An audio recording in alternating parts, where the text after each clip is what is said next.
rêvé d'un paradis, c'est maintenant et c'est ici qu'il faut unir nos espoirs et nos voix. On dit demain, on dit plus tard, mais si demain c'était trop tard pour partager ce bonheur, alléluia.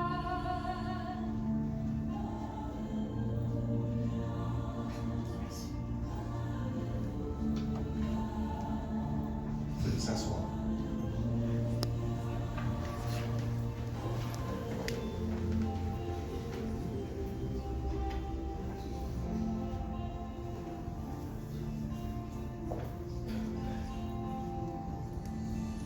Comment trouver l'accord secret qui nous apportera la paix, qui répondra au comment et au pourquoi? Alors il faut chaque matin ouvrir son cœur, ouvrir ses mains et faire du nouveau jour un alléluia. Alléluia, alléluia, alléluia,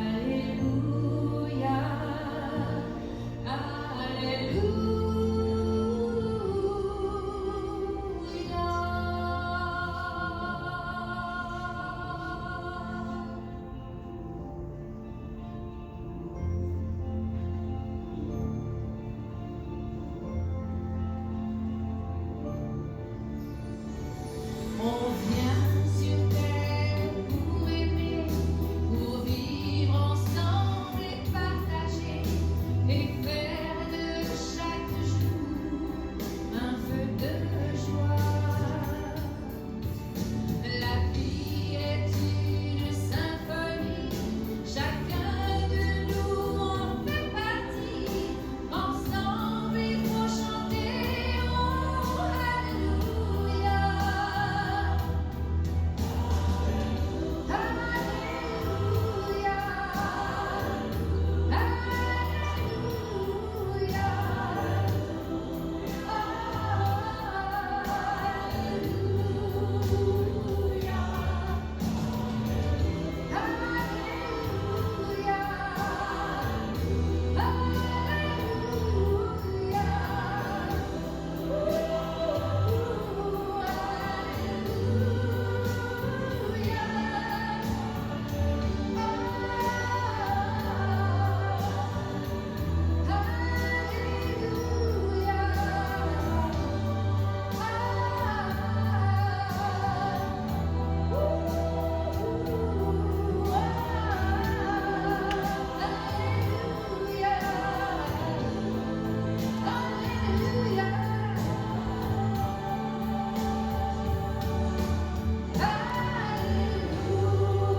Bienvenue à tous, mon nom est Jean Provencher, je suis célébrant. Je prends un petit moment pour vous offrir mes plus sincères condoléances. Je suis honoré de vous accompagner aujourd'hui, où ensemble nous allons rendre hommage à la vie d'un homme unique, important pour vous. Un ami, un frère, un époux, un conjoint, un père, un grand-père. Monsieur Jean-Yves Rioux, en toute simplicité, dans le plus grand respect de l'homme qu'il a été. Nous sommes ici réunis par amour, par amitié, car vous avez tenu à ne pas le laisser partir seul et à l'accompagner vers sa nouvelle destination. Comme vous avez de la considération pour sa vie, il vous apparaissait évident qu'on ne pouvait laisser aller une existence de plaisir, de joie, de souvenirs, de connaissances, sans une reconnaissance bien méritée. Alors aujourd'hui, ensemble, nous survolerons les pages du livre de la vie de Jean-Yves. Cette cérémonie a été composée à partir de témoignages, de textes, de chansons significatives en collaboration avec la famille, afin que cette rencontre soit une célébration de la vie. C'est comme ça que Jean-Yves a vécu sa vie, c'est comme ça qu'il voudrait qu'on la célèbre. Bien sûr, son histoire continue à travers vous. Il est allé retrouver sa femme, Pierrette, Son départ touche plusieurs personnes significatives pour lui, à commencer par ses enfants. Diane, son conjoint François, Yvan, son petit-fils Charles, son ami de cœur Marlène, sa sœur Claudette, ses neveux, nièces, plusieurs autres parents et amis. J'aimerais vous faire la lecture d'un magnifique texte. Vous savez, la vie, ça va tellement vite. C'est comme une piste de réflexion, et c'est un texte de Boucard Diouf. Je suis persuadé, je suis sûr de mon coup que Jean-Yves nous dirait « Profitez donc de la vie ». Alors, ça va comme suit. À peine la journée commencée, il est déjà 6 heures du soir. À peine arrivé le lundi, c'est déjà vendredi. Et le mois est déjà fini. Et l'année est presque écoulée. Et déjà 40, 50 ou 60 ans de nos vies sont passés. Et on se rend compte qu'on a perdu nos parents, des amis. Et on se rend compte qu'il est trop tard pour revenir en arrière. Alors essayons malgré tout de profiter à fond du temps qu'il nous reste. Mettons de la couleur dans notre grisaille. Sourions petites choses de la vie qui mettent du baume dans nos cœurs. Et malgré tout, il nous faut continuer de profiter avec sérénité de ce temps qu'il nous reste. Essayons d'éliminer les après. Je le ferai après. Je te le dirai après. J'y penserai après. On laisse tout pour plus tard comme si après était à nous. Car ce qu'on ne comprend pas, c'est que après, le café se refroidit. Les priorités changent. Après, le champ est rompu. La santé passe. Après, les enfants grandissent. Les parents vieillissent. Après, les promesses sont oubliées. Après, le jour devient la nuit. Après, la vie se termine. Et après, c'est souvent trop tard. Alors, ne laissons rien pour plus tard, car en attendant toujours à plus tard, nous pouvons perdre les meilleurs moments, les meilleures expériences, les meilleurs amis, la meilleure famille. Le jour est aujourd'hui, l'instant est maintenant. Nous ne sommes plus à l'âge où nous pouvons nous permettre de reporter à demain ce qui doit être fait tout de suite. Alors moi, Jean-Yves, je l'ai connu à travers mes conversations avec Diane. C'est tout. Fait que je ne suis pas bien placé pour vous en parler, mais je vais inviter sa fille Diane et son petit-fils Charles. Mais habituellement, on va toujours dire ça, son petit-fils. Oui, OK. Parce que moi, j'étais aussi le petit-fils, puis il avait 40 quelques années.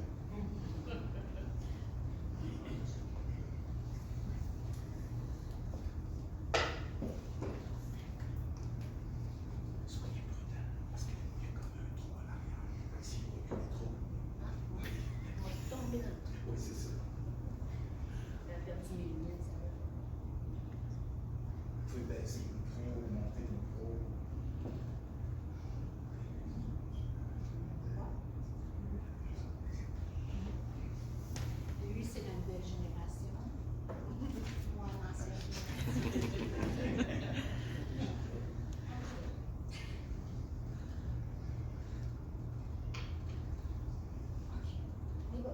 Aujourd'hui, nous honorons la mémoire de mon grand-père, Jean-Yves. Je vous remercie d'être ici afin de se commémorer certains souvenirs. Mon grand-père était un homme très social. Il aimait beaucoup les gens. Il aimait beaucoup les gens. Il n'avait pas une occasion de faire le party.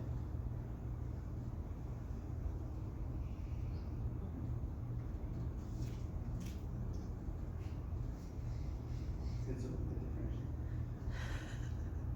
Son entourage l'appréciait énormément, car il était de grande confiance, très loyal et fidèle.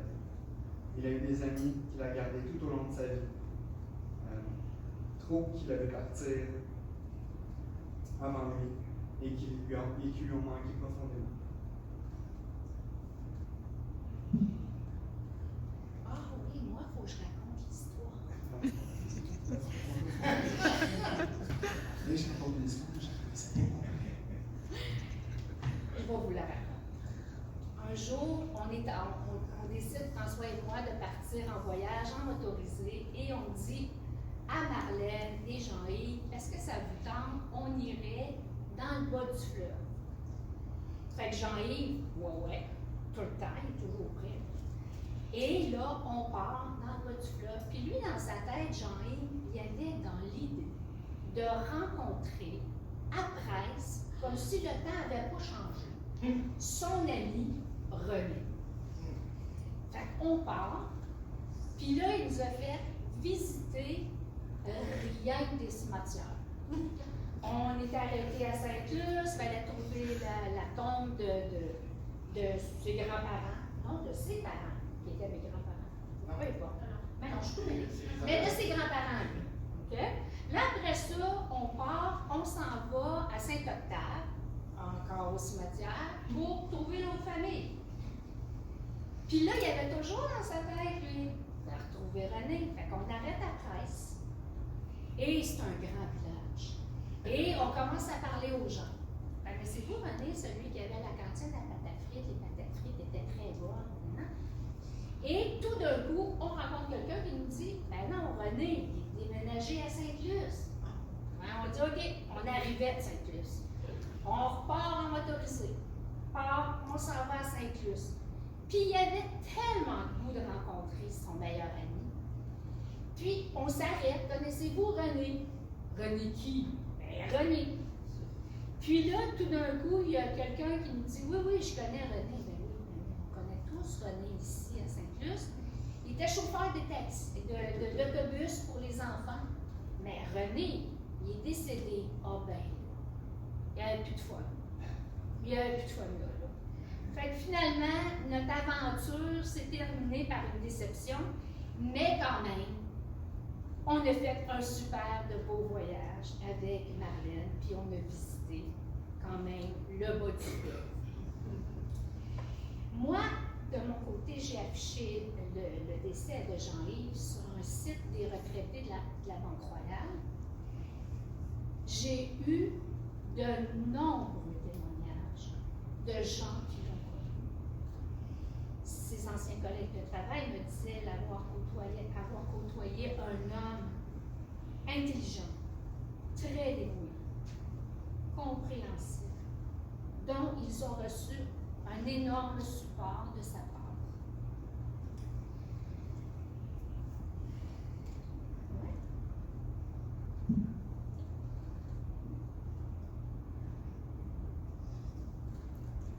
Travailleur acharné. On a deux versions. Reste à moi. Et moi, j'ai dit, on va y aller ensemble. Quand je vais me mettre à pleurer, tu poursuivras. Finalement, c'est lui qui est dans là. Ça marche même pas. Je vais pas sur sa jeune. Ah, ok, vas-y. Il avait une grande joie de vivre. Il disait, il n'y a rien de plus beau que la vie. Et ça, il l'a répété jusqu'à son dernier souffle. Il avait une force de caractère sans borne.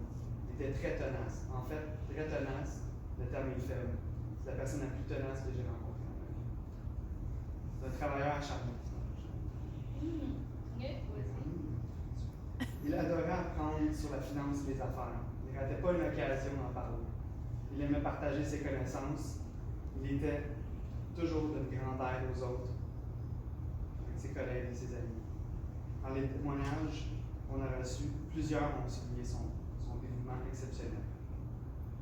Moi, je me rappelle de sa petite routine à chaque trimestre pour se faire ses états financiers. Il menait ses états financiers à toutes les compagnies qui avaient investi. Puis il lisait la première à la dernière page. Il faisait ses petits ratios. Il regardait voir si c'était rentable. Toutes les analyses étaient faites. Moi-même comptable un peu.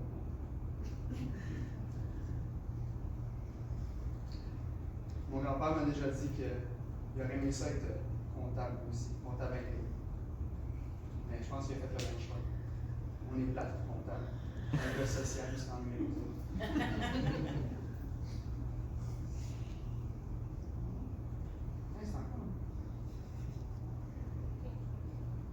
Il adorait s'amuser. C'est un athlète. Il aimait tous les sports, à quelques exceptions près. Le patinage, le ski, le shuffleboard, le bocce, le golf, la balma. La bicyclette, en revanche, ça, il en faisait juste un tout. Lors d'une visite à Copenhague, on a testé un peu la limite. de ça. Pour faire une longue histoire courte, le vélo en Europe, c'est parfois un sport extrême. Nous, touristes dans la ville de Copenhague, on avait décidé qu'on allait faire la ville au complet en vélo libre service. J'ai rarement entendu mon grand-père sacrer, mais ce jour-là, j'ai entendu.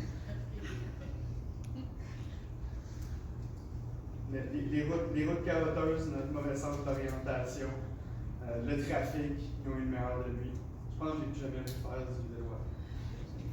Le golf, par contre, c'était le contraire. Une fois, il m'a emmené jouer au golf avec lui. Jeune fringant, malgré mon manque d'expérience, je me suis dit, je suis jeune, je suis capable de le suivre. Grosse erreur. Premièrement, c'est ma balle qui suivait. Dans le champ à gauche, dans le champ à droite, je ne la retrouvais pas. Finalement, il m'a dit, c'est pas grave si tu perds tes balles, tu peux jouer de ce que je joue moi, après l'avoir envoyé directement au centre du fairway. Un peu orgueilleux, j'ai quand même pris son invitation quelques fois. Ma deuxième erreur, c'était de le mettre en doute son endurance. Après le troisième trou, c'était lui qui marchait. Il ne prenait pas de cardiographe, il marchait à chaque fois. Après le troisième trou, moi j'étais épuisé. Jusqu'à la fin, sourire, le visage. Fait qu'on pourrait dire que je joue au golf avec mon grand-père, c'est comme faire du vélo.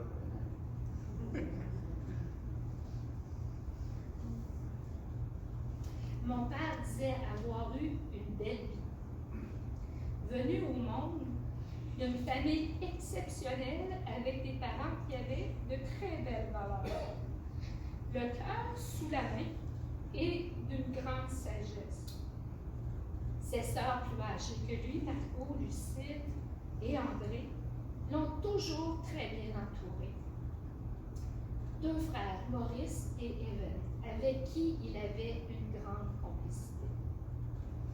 C'était des gars qui sortaient pas mal. Puis Maurice, il était pris du cœur. Puis Evan, il était quand même, il allait faire attention à sa santé. Fait que les gars, ils sortaient, puis là, des fois, ils rentraient tard, puis là, ils se pratiquaient sur le perron. Puis là, il venait pour monter les marches, la marche craquait. Puis là, quand papa, il disait, Jean, ouais, papa, Maurice, tu correct? Ouais. Evan, tu correct? Parfait. Ah, là, on s'en parle demain. Puis on n'entendait jamais parler. Puis il dit, Maurice, c'était le penseur. Evan, lui, il avait la facilité d'amener les choses. Puis il dit, moi, j'étais lourd. Il dit une fois, Maurice dit à Evan, hey, dans le bois, là, parce qu'il travaillait pour le moulin à presse, il dit, dans le bois, nous autres, là, les gars, ils mangent même pas le midi. Fait que Evan, il dit, ouais. Il dit, il m'en parlait à Tijan, il dit, je le sais, il dit, m'a tout organisé avec Tijan, puis il va m'écouter. Fait qu'il parle de ça à mon père, il dit, toi, Tijan, voudrais-tu avoir un commerce? Il avait 10 ans, mon père. Oui. Fait qu'il dit, Maman, je l'ai aidé, il m'a tout organisé ça. Tu vas organiser ton PC, puis tu vas partir, puis tu vas aller livrer la marchandise. Où est-ce que les gars coupent du bois? Mon père était game de tout. Même à cet âge-là. Fait qu'il dit, c'est parfait. Fait qu'il parle de ça avec son père. Son père, ben oui. Hey! Let's go, on va tout te montrer comment un homme d'affaires gère ses affaires. Puis, tu pars ta business. Mais il y avait de l'air. Il y avait de l'air, évidemment. Fait qu'il faisait faire ses sandwichs par grand-maman et André, sa sœur. Puis, son père, dans le temps de la guerre, puis son père, il avait des affaires que personne ne pouvait avoir, comme du chocolat, des gâteaux, des biscuits. Lui, il avait ça. Puis, il fournissait. Puis, il y avait aussi Fernand qui l'aidait, parce que Fernand avait le magasin, puis il y avait des glacières. Fait qu'il disait, Tijan m'a gardé tes liqueurs bien au froid. Il a fait un beau commerce, il s'est amusé pendant l'été. Il a fait ça 3 ans, jusqu'à temps que le moulin passe au feu. Il dit, Malheureusement, j'étais triste, mais il dit, quand le moulin passe au feu, je suis partie avec André sur le bord de la mer, puis on est revenus tous les deux bien noirs. Fait qu'on était corrects, on s'est bien amusés. C'est de la persévérance. Il était comme ça. Il n'y a rien qui l'arrêtait. Je suis rendue où, moi, là? OK. Ah, bon. Oui, non. Mais de toute façon, il ne faut pas oublier aussi la plus jeune, Claudette. Il dit, elle, là, elle me fait enrager. Il dit, nous autres, les boîtes de céréales se tenaient sur la table entre elle et moi. Il dit, elle m'a permis d'avoir de la patience. Puis, elle m'a permis, parce qu'elle était espiègle un petit peu, elle m'a permis de contrôler mes émotions. Plus tard, ils ont développé une très belle complicité, parce que ceux qui connaissent, ils savent que les deux, c'est des joyeux lurons et des bouts en train. Fait qu'eux autres, ils ont eu du fun. J'ai déjà vu ma tante sauter sur un lit d'hôtel, puis comme s'il était sur une trampoline, puis Jean-Yves le verre des airs, puis lâche pas ma Claudette. Fait que oui, c'était déjà lui. Il a rencontré bien sûr ma mère, qui était une femme extraordinaire, et pendant toutes ces années qu'il était avec, ils ont été fusionnels, c'est le mot, pour exprimer tout l'amour qui a grandi en eux au cours des années. Cet homme merveilleux vivait pour sa famille. Il a toujours été attentionné et attentif. Il nous a donné tout son amour. Jamais, j'aurais pensé 2 minutes échanger mon père pour un autre. Ah non, il était trop parfait. Mon grand-père, il a eu une belle carrière remplie de gros défis, de beaux défis. Il en était fier. Par contre, il n'était pas triste de partir. Rapidement, ma grand-mère et lui sont habitués à la vie de snowbird et à la Floride. J'ai trouvé ça dur de voir mes grands-parents juste 6 mois par année. Cependant, je me suis habitué aussi rapidement à passer mes ans en Floride.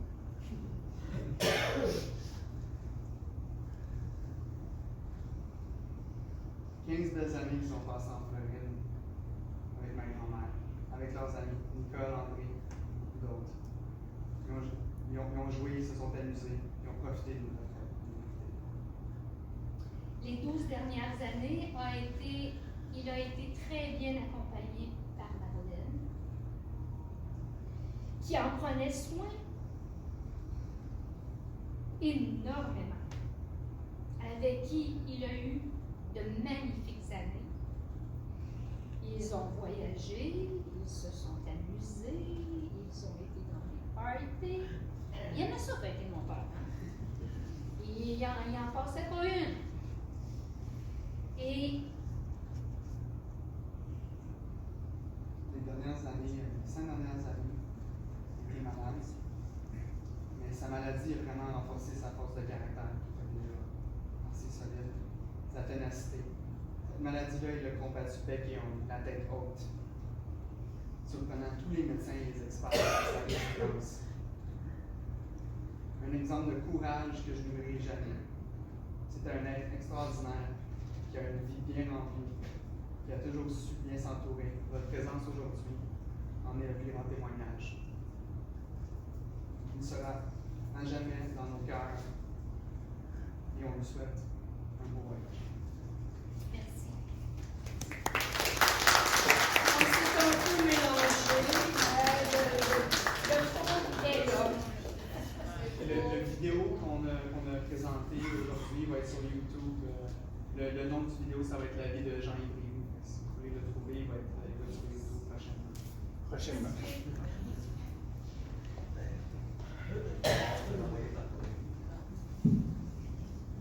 Merci beaucoup.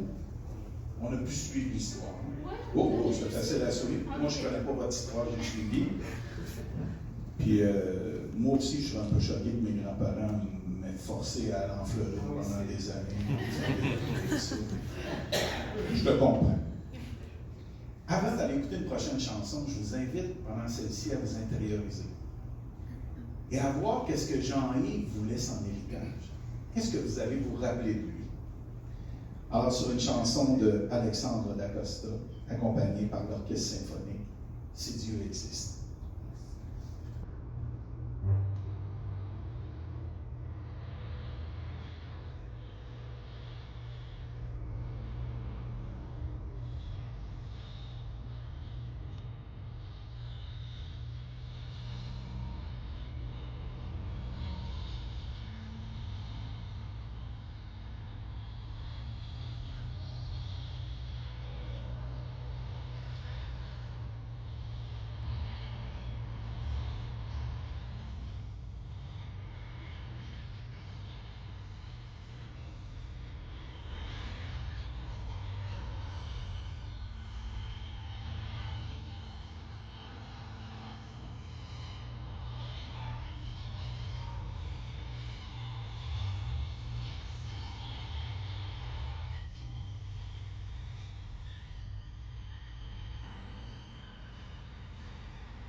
Avant d'aller à ma prochaine lecture, je suis curieux.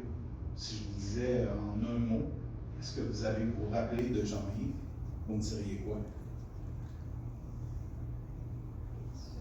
Dans cette partie-là, vous avez le droit de parler. Un homme exceptionnel. Un homme exceptionnel. Sa gentillesse.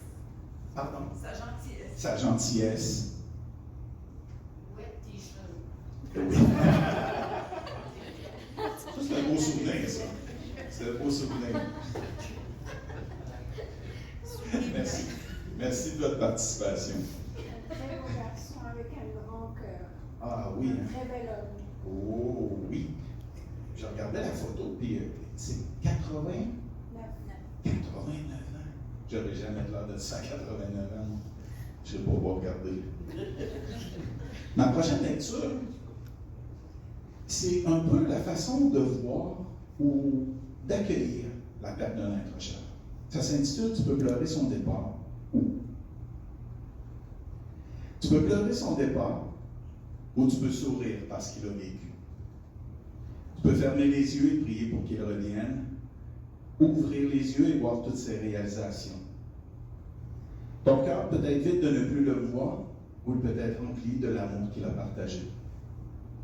Tu peux tourner le dos à demain et vivre le passé, ou tu peux être heureux pour demain à cause du passé. Tu peux te souvenir de lui seulement qu'il n'est plus, ou tu peux chérir sa mémoire et la laisser vivre. Tu peux pleurer, te renfermer, être vide et tourner le dos, ou tu peux faire ce qu'il aurait voulu sourire, ouvrir les yeux, aimer, profiter de la vie, fêter, s'amuser. Vous savez, il y a de ces humains qui ont un impact important dans la vie des gens et qui créent des liens avec tous et chacun, mais ils ne sont pas conscients qu'ils laissent une empreinte significative dans le cœur de ceux qu'ils croisent. Jean-Yves était un de ceux-là.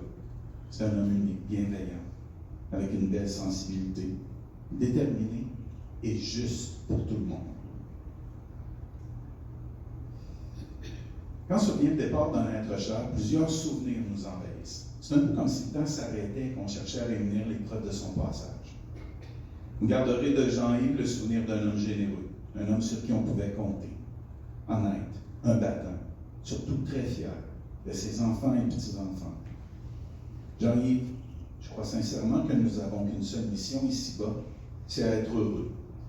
Alors la vie t'a offert une famille, une belle descendance de bons amis afin de connaître l'amour inconditionnel et le plaisir de vivre. Il fera toujours partie de vous. Les beaux moments de vie que vous avez eu la chance de créer resteront à jamais gravés dans votre esprit. Jean-Yves, aujourd'hui nous ressentons le poids de ton absence, mais aussi le bonheur de t'avoir connu. Nous sommes privilégiés d'avoir cheminé à tes côtés. Aujourd'hui, nous te demandons de nous donner un peu de ta force et de ton courage afin de continuer d'avancer encore et toujours dans l'espérance et la joie. Jean-Yves, je peux affirmer sans l'ombre d'un doute que tu as réussi ta vie. Tu peux partir la tête haute.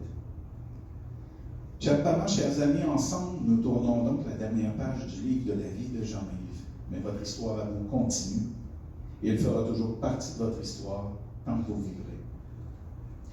Maintenant, pour ma prochaine lecture, je prête ma voix à Jean-Yves. Si pour un moment l'univers pouvait me donner en cadeau une parcelle de vie, j'en profiterais le plus possible. Je ne dirais probablement pas tout ce que je pense, mais sûrement je penserais tout ce que je dis. Je dormirais peu, je rêverais davantage, sachant que pour chaque minute pendant laquelle nous fermons les yeux, nous perdons 60 secondes de lumière. Aux hommes, je leur prouverai combien ils se trompent en pensant qu'ils cessent d'être amoureux en vieillissant, sans savoir qu'ils vieillissent quand ils cessent d'être amoureux. À mes enfants, petits-enfants, je leur donnerai des ailes, mais je les laisserai apprendre à voler toutes seules. J'ai tant appris de vous, les humains. J'ai appris que tout le monde veut vivre au sommet de la montagne sans savoir que le vrai bonheur est dans la manière de l'escalader. Dis toujours ce que tu ressens. Fais ce que tu penses. Si je savais que ce sont les dernières minutes que je te vois, je te dirais « je t'aime ». Et j'ignorerais honteusement que tu le sais déjà. Il y a toujours un lendemain et la vie nous donne une autre opportunité de faire les choses bien. Mais si je me trompe et que ce jour-ci est le seul qui nous reste, dire combien je t'aime et que je ne t'oublierai jamais. Le lendemain n'est assuré pour personne, jeune ou vieux. Aujourd'hui, c'est peut-être la dernière fois que tu vois ceux que tu aimes. N'attendons pas davantage, agis aujourd'hui parce que demain n'arrivera peut-être jamais et que sûrement tu regretteras le jour où tu n'as pas pris le temps d'un sourire, d'une étreinte, d'un baiser et où tu as été trop occupé pour leur adresser un ultime souhait. Garde auprès de toi ceux que tu aimes, dis-leur à l'oreille que tu as besoin d'eux. Aime-les, soigne-les bien, prends le temps de leur dire « je te comprends, pardonne-moi ». S'il te plaît, merci. Et tous les autres mots d'amour que tu connais. Personne ne se souviendra de toi pour tes pensées secrètes. Demande au Seigneur la force et la sagesse de les exprimer. Démontre à tes amis et êtres chers combien ils comptent pour toi. Il y a tellement de choses que j'ai pu apprendre de vous autres, mais en fait, elles ne me serviront pas à grand-chose, car lorsqu'on devra me ranger dans cette petite valise, malheureusement, j'aurai rendu mon dernier souffle. Notre vie, c'est comme les saisons, un long parcours et le temps est donné pour que nous puissions chercher et trouver le véritable bonheur. Alors prions aujourd'hui le Seigneur et bénissons-le pour ses bienfaits dans la vie de Jean-Yves qui vient de nous quitter. Dieu, toutes les saisons de la vie, jour après jour, année après année, notre vie est entre tes mains. Chaque personne est une histoire sacrée dans laquelle sont inscrites les traces de ton passage. Accorde aujourd'hui à Jean-Yves de découvrir la clarté de ton visage et la joie de l'éternité. Nous te le demandons dans le Christ Jésus, notre lumière et notre espérance. Amen. Seigneur, nous sommes venus te dire merci pour le passage de Jean-Yves au milieu de nous. Ton amour l'a soutenu tout au long de ses jours, le rendant capable de gestes et de paroles empreints d'amour. Puisqu'il a achevé son passage sur la terre des vivants, nous te demandons de le prendre auprès de toi et de veiller sur lui. Réalise pour lui, comme pour chacun de nous, la promesse de nous rassembler tous ensemble un jour dans ta présence. Une petite pensée de Gabriel Garcia qui dit « Se souvenir est facile pour ceux qui ont de la mémoire, mais oublier est difficile pour ceux qui ont du cœur. » Maintenant, ma famille vous invite à partager un goûter à la salle de réception qui est située en bas. Quand vous entrez, si vous rentrez par derrière à droite, par devant à gauche, de toute façon, il y aura quelqu'un pour vous diriger. Mais avant de quitter la chapelle, je vous invite, ceux qui le veulent, à venir à l'avant, à tour de rôle, toucher l'urne, un simple toucher ou selon vos croyances, un signe de croix, et partagez vos derniers mots du cœur avec Jean-Yves. Et après, vous pourrez descendre à la salle de réception et continuer de partager, d'échanger des souvenirs. Jean-Yves, sache que durant ce voyage d'une vie, tu as été aimé et le seras pour toujours. Comme on ne veut pas te dire adieu, nous te disons au revoir et bon voyage. Chers parents, chers amis, allez dans la paix du cœur, comme Jean-Yves l'aurait souhaité pour vous. Et encore une fois, merci de votre présence, merci de votre soutien, merci pour vos témoignages, merci de votre participation. On va procéder comme su pour la dernière partie. Je vais inviter la famille immédiate à passer en premier et à se diriger à la salle de réception pour accueillir les autres invités qui vont passer par la suite. Alors, sur une chanson de Laurent Jalbert, je pars à l'autre bout du monde. Je vous souhaite une excellente fin de journée.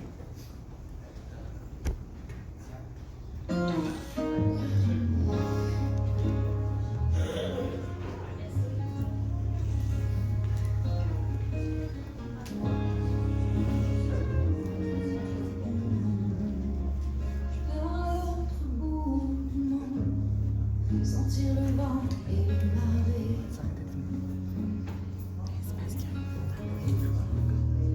Voir si la terre est vraiment et qui habite l'eau.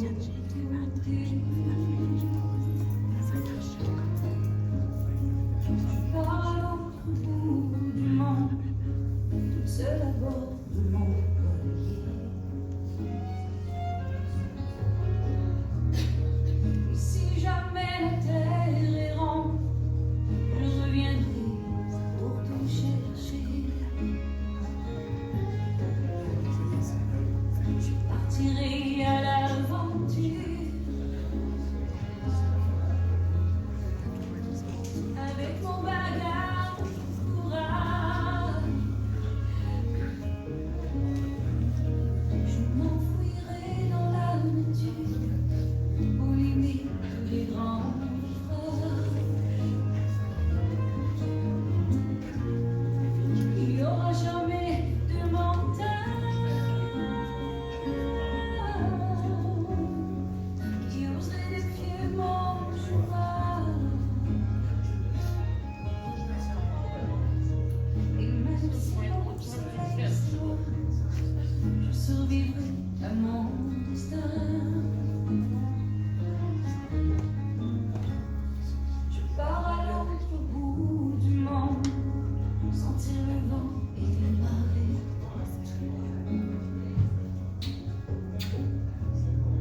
Voir si la terre est vraiment ronde et qui habite de l'autre côté.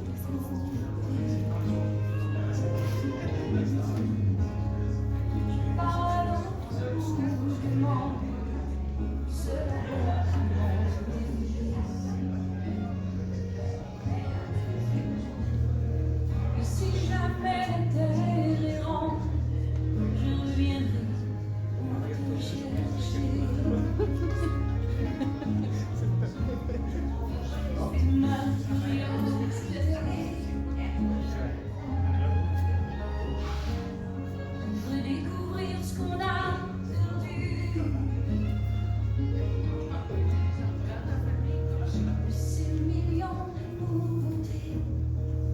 moi, je vais faire ça pousser le moustache.